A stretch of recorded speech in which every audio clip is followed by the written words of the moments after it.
Heart attack number एक वजह है दुनिया भर में सबसे ज्यादा लोगों के मरने की, इसलिए बहुत जरूरी है कि इस पे बात की जाए। खास तौर पे उन अलामात की बात की जाए जो अचानक से हार्ट अटैक की वजह बन सकती हैं। हार्ट अटैक दो वजह से होता है, एक जिसमें आपकी बॉडी आपका साथ देती है, इसे कंपनसेटेड हार्ट फेलियर बोला जाता है, और दूसरा जिसमें आपकी बॉडी आपका साथ नहीं देती है, इसे डीकंपनसेटेड हार्ट फेलियर बोला जाता है। सांस का फूल जाना, खास तौर पे एक्सरसाइज के बाद या सीढ़ियां चढ़ने के बाद किसी ऊंचाई पे जाने से, बाएं बाजू में दर्द, सीने में दर्द, ये सब अलामात है हार्ट फेलियर की। ये सब अलामात है जिनके बारे में अक्सर लोग अवेयर हैं, पहले से जानते हैं। अब हम बात करेंगे ऐसी अलामात की जो कि अक्सर लोगों को नहीं पता। खांसी का होना अलामत हो सकती है कंजेस्टिव हार्ट फेलियर की, जिसमें खून दिल से गुजरे बगैर जिस्म के मुख्तलिफ हिस्सों में वापस जा रहा होता है। इसमें आपके फेफड़े यानी लंग्स भी शामिल है और ये खांसी की वजह बनता है। ओके जी, अगले नंबर पे है डिमेंशिया, जिसमें आप मेमोरी लॉस का शिकार होंगे, चीजों को भूलने लगेंगे, यादाश्त इतनी अच्छी नहीं रहेगी जितनी पहले थी, क्योंकि ब्रेन में ऑक्सीजन की कमी हो रही है। हार्ट कमजोर होने की वजह से खून का बहाव दिमाग की तरफ अच्छा नहीं है। अगली अलामत की हम बात करेंगे कि हार्ट फेलियर में आपका यूरिन आउटपुट कम हो जाता है, पेशाब आना कम हो जाएगा, और वो इसलिए कि बॉडी कमजोर ब्लड सप्लाई और ऑक्सीजन की सप्लाई में कमी की वजह से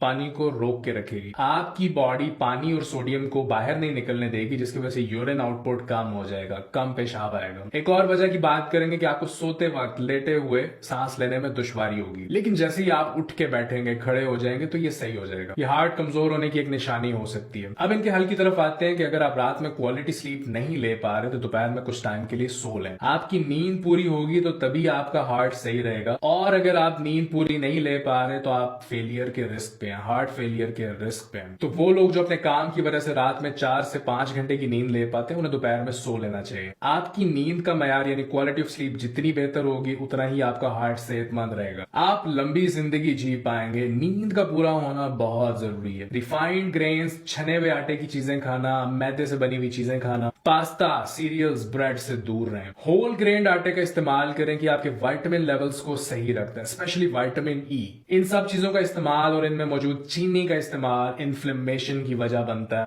ऑक्सीडेशन की वजह बनता है, विटामिन ई की कमी की वजह बनता है और आपकी सेहत खराब करता है। Vitamin E overall muscle strength के लिए बहुत कारआमद है, दिल को मजबूत करता है, दिल के मसल्स को मजबूत करता है, और तहकीक में देखा गया कि जिन पेशेंट्स को विटामिन ई दिया गया उनके मसल स्ट्रेंथ में 50% तक बेहतरी देखी गई। बात करेंगे विटामिन के की। ये विटामिन रिसेंटली दरियाफ्त हुआ है और विटामिन D3 के साथ मिलकर काम करता है। इसका काम है कैल्शियम को अपनी जगह पे रखना, आपकी खून की नालियों में ना आने देना और हड्डियों तक महदूद रखना। विटामिन के फैट्स में पाया जाता है, और अब यहाँ सवाल ये आता है कि फैट्स के खाने से तो कोलेस्ट्रॉल बढ़ेगा, तो कोलेस्ट्रॉल को लेके मैं आगे चल के एक वीडियो बनाऊंगा कि एक बहुत बड़ा झूठ बोला गया फैट्स को लेके हमारे साथ। असल कल्परेट चीनी है, और चीनी का किया हुआ नुकसान अक्सर फैट्स पे डाल दिया जाता है, कोलेस्ट्रॉल पे डाल दिया जाता है। लास्ट पॉइंट की हम बात करेंगे कि हाई कार्ब डाइट को छोड़ के आप लो कार्ब डाइट पे आ जाएं। ऐसी ग़िज़ा जिसमें कार्बोहाइड्रेट्स और शक्कर की मिकदार बहुत ज्यादा है, उसे छोड़ दें। रिफाइंड ग्रेन्स छोड़ दें, छना हुआ आटा,